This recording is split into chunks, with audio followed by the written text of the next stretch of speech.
Assalamualaikum warahmatullahi wabarakatuh, and good day to everyone. So in this chapter, chapter 3, we're going to learn about the technology of harvesting.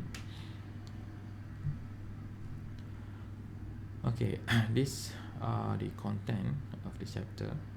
Okay, we're going to learn about the harvesting method for fruits as well as vegetables. So as usual, we have our aim.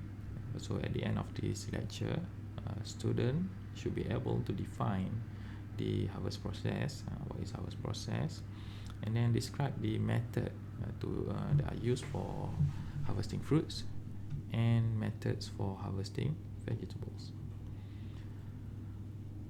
So for introduction, okay, quality cannot be improved after harvest. We only can maintain the quality. Okay, so once we harvest our produce, the quality cannot be improved. Okay, it will deteriorate over time. However, we can slow down the deterioration process. Okay, let me take out the pen first. Okay, we can slow down the deterioration process by using proper post-harvest methods. So it is important to harvest fruits and vegetables at proper stage and size and peak maturity. Okay, so in order to determine all of these factors, okay, we first need to look at the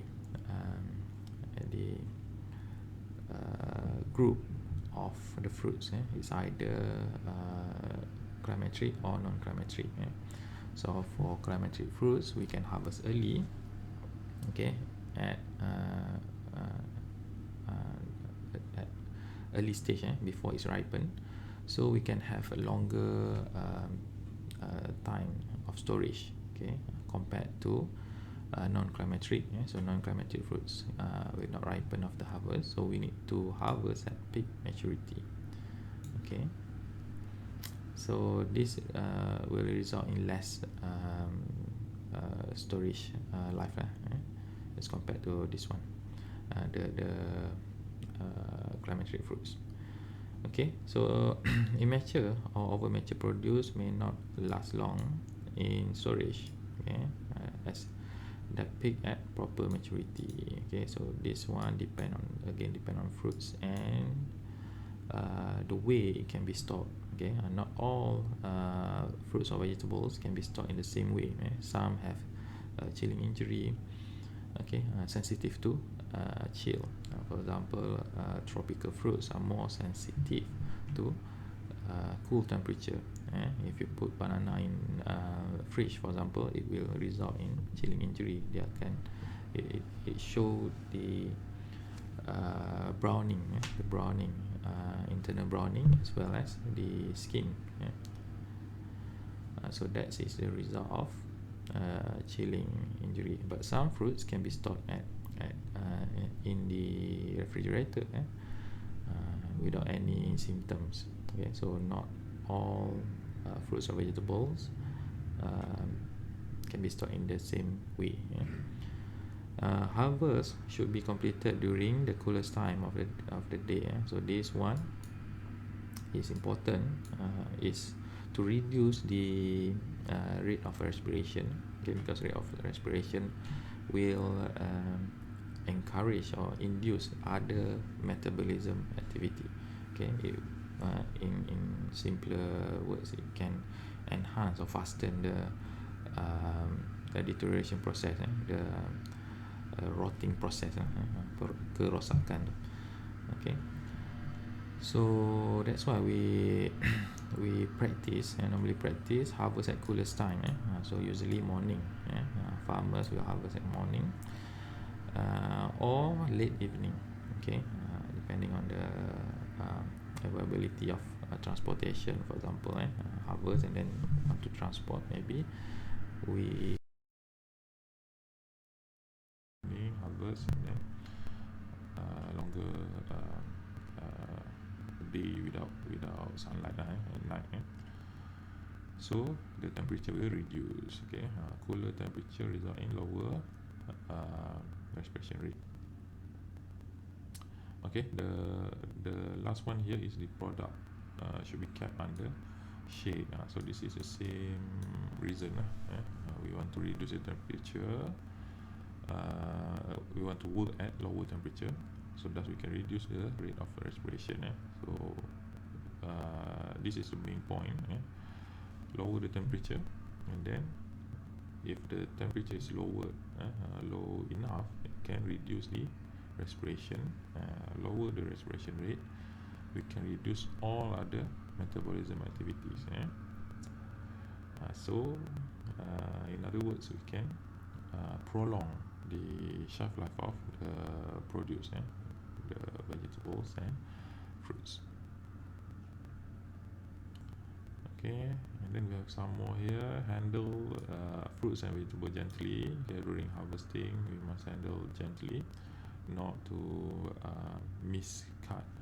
Sometimes due to knife that we use, we accidentally cut the vegetables or fruits, or even the fingernails, panjang sangat kan, long nails, so might accidentally cut or damage the produce. And harvesting fruits should be free from skin breaks, bruises, spots, rots, decay, and other deterioration. Okay, this one is during packing house. We need to sort the into categories.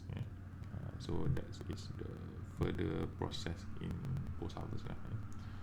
And then here we have bruises and other mechanical damage, not only affect appearance but provide entrance to decay organisms.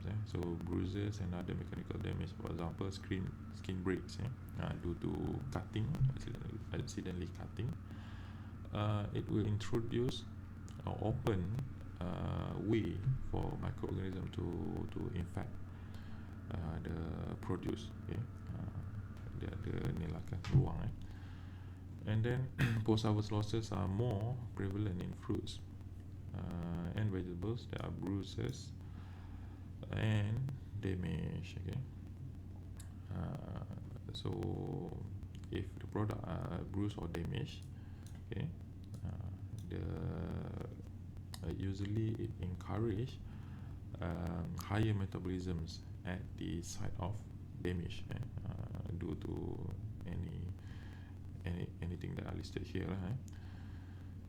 So when a damage occurs, it will introduce the higher metabolism at the site of damage. For example, you have fruits and you have cut here. Okay, this specific area usually will turn color faster. If let's say the ripened state of the fruits is yellow, so this side will turn yellow first. This is because it will induce faster metabolism at these sites. We want to repair the cells, so it encourage faster metabolism. So what happen is these individual fruits, okay, will ripen faster. Okay, starting from this stage, okay, at these sites, and then it will spread into the whole fruits. Let's say in a box you have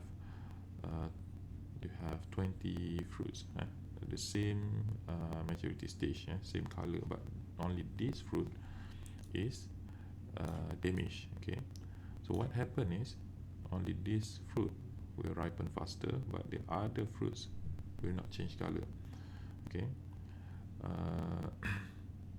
so eventually when fruits ripen, it will give ethylene. It will produce ethylene gas.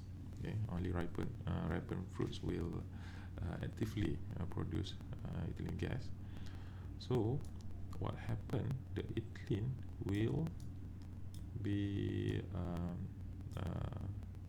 detected by the fruits next to it. Okay, so what happen is the whole box will ripen faster compared to other boxes. Let's say in a container you have a lot of boxes kan, ada banyak, inilah contoh. So the one that this box represent this square, so only this box, only first one is only this side will ripen faster and then spread to the whole fruits, and then this fruit will encourage the next fruits in the same box to ripen faster compared to the whole thing inside this container. And so that is the thing that we want to avoid, the decay or the damaged fruit being packed with good fruits. So it will reduce the storage life. It will reduce the storage life of the whole cooling unit or container, whatever you store the fruit, wherever you store the fruit. So but the one that I talk here is only applicable to climateric fruits. Okay, the climateric fruits is the one that can ripen after harvest. For example, like mango, banana, it can change color, right? Change color and ripen. So this is only for climateric fruits. Again, we have another factors here we need to consider is mechanical damage.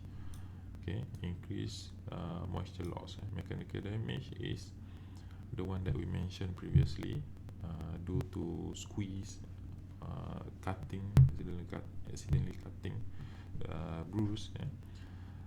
So this will increase moisture loss.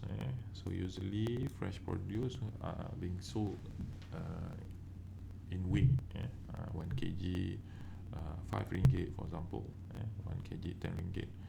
So imagine if we lost moisture, and moisture is only water, water that originally within the produce, the vegetables or fruits. We lose the moisture. Okay, that means we lose the weight of the produce.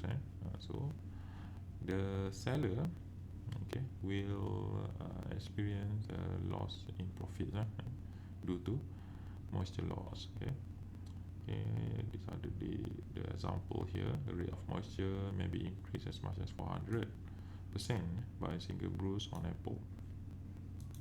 Okay, here is damage can be prevented by training the harvest labor. Okay, for example, if you want to reduce the bruise, okay, maybe new workers and new pickers, harvesting workers, okay, need to be trained. Maybe they didn't know how to stack the fruit and not to overstack. Overstack cause bruise,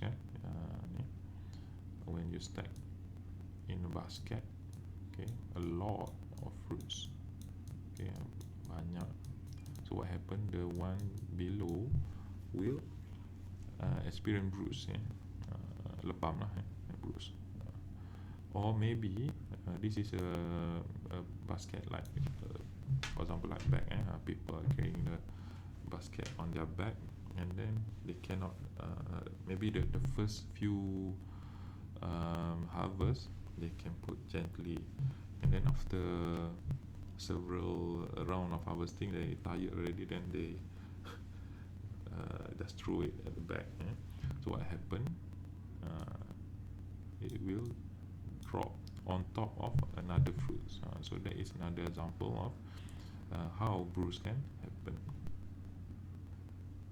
Okay, so this is the packaging, the post-harvest handling line. It start from harvesting, okay, post, I mean after lah, post, after harvest. So start, but actually it start from harvesting, even though it post harvest. So it start from harvesting and then end until marketing, or when consumer consume it. Okay, So why it start from harvesting? Okay, because the field operation is important, the one that we looked at introduction just now. For example, like we need to harvest at a cooler temperature, okay, early in the morning or late evening, and then things that are related to harvesting, maybe like the workers and the train how to handle the fruits gently, so it start from harvesting. Imagine if we harvest at hot temperature or workers doesn't know how to handle the fruit.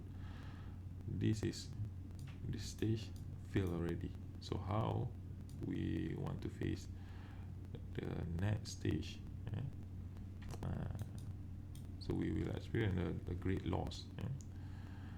So here you can see the next stage is packing house. So after harvest we go to packing house. So during packing house a lot of things can be done, among them cleaning, sorting and air dried. Some fruits require treatment such as coating. Okay, for example, like apple, the wax, there is wax coating. Okay, this is during packing house. And then grading in terms of maybe weight, similar maturity index. Okay, so grading, and then packing. Okay, packing, some we have different packaging. Okay, corrugated fiber boards, maybe packaging in plastics, wrapper. Okay, so different type of packaging can be used in post harvest. Okay, some may have effects to create artificial atmosphere, okay, which can regulate or slow down the respiration process, so thus it can enhance the storage life. Okay, and then after packing, storage before transportation, and after transportation, maybe before marketing also involve some storage here. Okay, by the way, it's almost similar. So during storage, we can apply ripening treatments. Okay, it's either to reduce or to delay the ripening, or to fasten the ripening process. For example, we want to delay the ripening process during transportation. Let's say banana in a container. Okay, during transportation, maybe 2 to 3 days or 1 week, we want to delay the ripening process. So we can include in during storage, include the treatment during storage. And then let's say the shade almost arrive at port, and within 3 days you want to sell. Okay, buka je and open the container, and then you want to directly sell. Okay, you want the fruits to be ripened, so you can apply ripening treatment, apply ethylene, and then after a few days, before arriving at that port, the fruit ripen already. Okay, so that's thing that we can play around during storage. Okay, transportation, what transport is suitable? Is it very short shelf life? We need to use faster transport. If not, usually we use sea transportation, ship. Okay, the famous transportation in Malaysia may be ship and land, using trailer, and then marketing. So during marketing, how to display, how to market, how to use the proper packaging container during marketing. So these are the line of post-harvest handling. So we stop here. Okay, we stop here for this video. Okay, so thank you for watching and joining the lecture.